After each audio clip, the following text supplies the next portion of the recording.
राज्यात मेघगर्जनेसह वादळी पावसाची चिन्ह दिसत आहेत।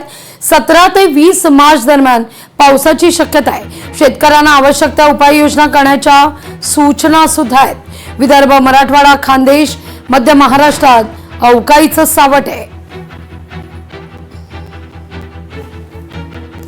नाशिकचा तापमान मार्च महिन्यातच 38 अंशापार आहे।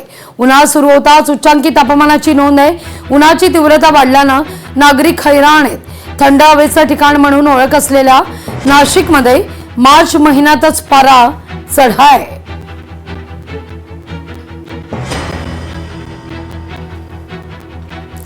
तर अमरावती राज्यातलं सर्वाधिक उष्ण असं शहर ठरतंय। गुरुवारी अमरावतीमध्ये 42.2 अंश सेल्सिअस इतकं तापमान नोंदवण्यात आलेलं आहे।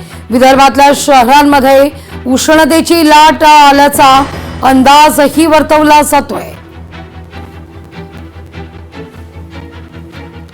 तर धूळ प्रदूषण करणाऱ्या बांधकामांना कामं थांबवण्याची नोटीस आहे। पुण्यातल्या बाणेर बालेवाडी परिसरात बांधकामांमधून उडणाऱ्या धुळीमुळे नागरिकांना त्रास होत असल्याच्या तक्रारीनंतर पुणे महापालिकेनं कारवाई केलेली आहे। बाणेर परिसरातील काही प्रकल्पांची तपासणी करत नियमभंग आढळल्यानं संबंधित बांधकामांना कामं तात्पुरती थांबवण्याची नोटीस आहे।